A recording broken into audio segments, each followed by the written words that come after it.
एक और देश भर में जहां सब्जी की बढ़ती कीमतों ने लोगों को परेशानी बढ़ा दी है, वहीं दूसरी ओर प्याज की कीमतों में भी अब लगातार बढ़ोतरी हो रही है।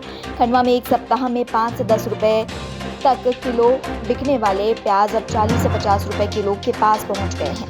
पिछले एक हफ्ते में इसकी कीमतों में करीब 30 रुपए तक वृद्धि हुई है। प्याज व्यापारियों के अनुसार प्याज की बढ़ती हुई कीमतों की वजह कम आवक है।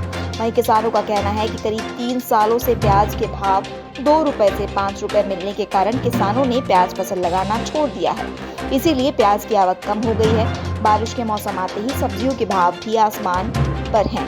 प्याज, टमाटर, आलू पहले ही लोगों के किचन का स्वाद बिगाड़ दिया है। अखिल भारतीय विद्यार्थी परिषद खारकला के नगर मंत्री दुर्गेश सिंह राठौर ने बताया कि खारकला नगर इकाई द्वारा एक संगोष्ठी का आयोजन किया गया, जिसमें प्रमुख रूप से विभाग संगठन मंत्री सत्यम वर्मा एवं जिला संयोजक हर्ष वर्मा उपस्थित रहे। अतिथियों ने मां सरस्वती एवं युवाओं के प्रेरणा स्रोत स्वामी विवेकानंद जी की तस्वीर के समक्ष दीप प्रज्वलित कर कार्यक्रम का शुभारंभ किया। कार्यक्रम का संचालन अमन सांवले द्वारा किया गया। हर्ष वर्मा ने संबोधन करते हुए कहा कि विद्यार्थी परिषद युवाओं के मन में राष्ट्र प्रथम का भाव जागृत करने वाला छात्र संगठन है। यह संगठन छात्रों से प्रारंभ होकर छात्रों की समस्याओं के निवारण हेतु एकत्र छात्र शक्ति का परिचायक है। विद्यार्थी परिषद के अनुसार छात्र शक्ति ही राष्ट्र शक्ति होती है। विद्यार्थी परिषद का मूल उद्देश्य राष्ट्रीय पुनर्निर्माण है। खंडवा के ओंकारेश्वर में लगातार झमाझम बारिश हो रही है। इसी बीच ओंकारेश्वर बांध के 18 गेट आज सुबह 10 बजे खोल दिए गए। वर्तमान में बांध के गेटों से 5,560 क्यूसेक पानी छोड़ा जा रहा है और पावर हाउस से 520 मेगावाट बिजली का उत्पादन किया जा रहा है। कुल 7,648 क्यूसेक पानी छोड़ा गया है। वहीं कल बांध के 9 गेट खुले थे। आज उनकी संख्या बढ़कर 18 कर दी गई है, जिसके चलते नर्मदा नदी का जलस्तर लगातार बढ़ रहा है। इस वजह से नदी में 200 से अधिक नावों के संचालन पर प्रतिबंध लगा दिया गया है और कई घाटों पर श्रद्धालुओं के स्नान पर भी रोक लगा दी गई है।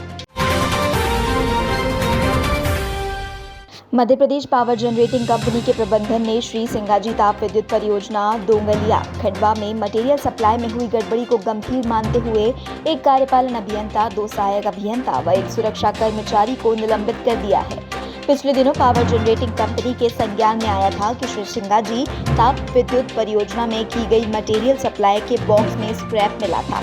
पावर जनरेटिंग कंपनी ने इस बात को गंभीर मानते हुए त्वरित रूप से जांच करने के लिए मुख्यालय जबलपुर से एक 4 सदस्यों की समिति गठित की थी। समिति ने श्री सिंगाजी ताप विद्युत परियोजना में जाकर प्राथमिक जांच कर अपनी रिपोर्ट कंपनी प्रबंधन को सौंपी है। सभी के विरुद्ध कड़ी कार्रवाई होगी। पावर जनरेटिंग कंपनी के प्रबंधन संचालक मनजीत सिंह ने कहा कि कंपनी को नुकसान पहुंचाने वाले अभियंताओं, कर्मचारियों, सप्लायर व ठेकेदारों के विरुद्ध कड़ी से कड़ी कार्रवाई की जाएगी।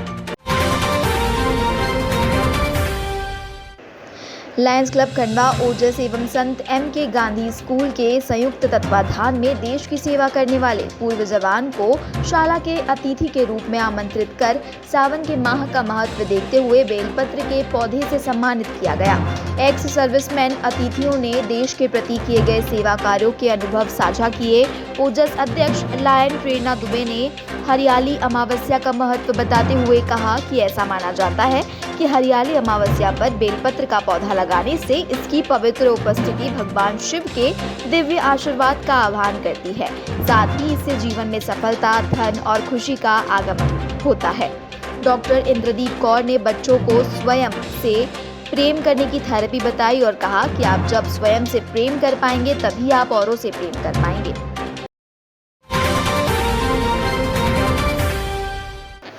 खंडवा जिले के आदिवासी अंचल बाराकुंड गांव में डायरिया का कहर जारी है और डायरिया के मरीजों को मिलने का सिलसिला लगातार थम नहीं रहा है और अब तीसरे दिन भी 8 नए मरीज डायरिया ग्रसित मिले हैं। इसमें से 6 मरीजों को खंडवा जिला अस्पताल रेफर किया गया है।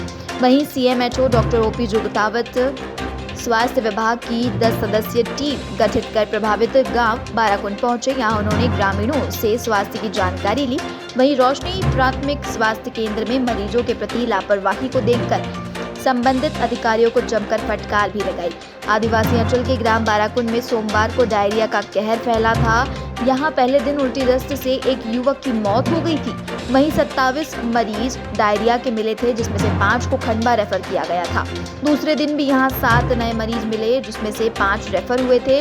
तीसरे दिन 8 नए मरीज की पहचान की गई, जिसमें से 6 गंभीर मरीजों को जिला अस्पताल भेजा गया है। उल्टी दस्त से प्रभावित गांव बाराकुंड में स्वास्थ्य विभाग की टीम लगातार इलाज में जुटी हुई है और 3 टीमों ने घर घर जाकर लोगों के स्वास्थ्य की जांच की जा रही है और गांव में कैंप लगाकर इलाज किया जा रहा है। 5 अगस्त को सुबह जब हमारे प्राथमिक स्वास्थ्य केंद्र रोशनी द्वारा बाराकुंड गांव जो पड़ता है विकासखंड खालवा में, उसमें उल्टी दस्त के मरीज होने की सूचना मिली, जो जिले पे भी मिली और CSC खालवा को भी मिली। उसके बाद हमारे वहाँ से टीम लगातार रवाना हुई तो पता चला कि जो बाराकुंड में एक लो लाइंग एरिया में कुआं बना हुआ था, जो निजी कुआं था, और उसके कुएं के पानी का उपयोग करने वाले लगभग 5 से 6 परिवार थे। तो उनके द्वारा एक पर्व था, उस पर्व में उस पानी का संभवतः उपयोग किया गया, जिसकी वजह से कुछ हमारे लगभग 27 के आसपास लोगों को उल्टी दस्त की सूचना प्राप्त हुई। हमारे कल सुबह से ही वहाँ पर 2 डॉक्टरों और एक मेडिकल टीम पूरी तरह से वहाँ तैनात है और लगातार मरीजों को देख रही है। अब वर्तमान में कोई भी नए मरीज़ नहीं आ रहे हैं। तो ये और जो हमारा रोशनी समूह जल योजना है, उससे उस बाराकुंड में पानी की सप्लाई की जा रही थी, तो उस पानी में तो कोई भी कंटामिनेशन नहीं पाया गया। तो यही माना जा सकता है और यही कारण था कि वो जो कुएँ का पानी था, उसका जिस लोगों ने उपयोग किया उसको उल्टी दस्त की शिकायत हुई। उसमें से 27 लोगों का इलाज किया गया है, जिसमें से 10 लोग हमारे अभी खंडवा जिला अस्पताल में रेफ़र किए गए और सबकी स्थिति सामान्य है। वर्तमान में भी हमारी टीम 2 डॉक्टर और मेडिकल टीम पूरी वहाँ पर उस गांव में तैनात है और अभी वर्तमान में कोई भी नए पेशेंट नहीं आ रहे हैं। तो कुल मिला के यही जो हमारा वो कुएँ का सोर्स था, उसको हम लोगों ने अभी उपयोग करने से उनको मना करवा दिया है और उनको भी यही बोलेंगे कि वो जो हमारा समूह जल से सोर्स है उसको पानी उपयोग करें। इसी प्रकार हम लोगों ने ऑलरेडी बारिश के मद्देनज़र जो भी हमारे गाँव में सोर्स थे, सबको हम लोगों ने टेस्ट करा ली, सबकी ओके रिपोर्ट भी है।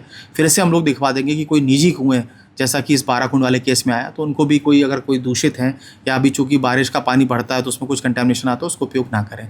तो अभी हमारा प्राथमिकता से यही ध्यान रहेगा कि निजी कुओं को भी हम लोग एक बार फिर से पुनः चेक करा लें।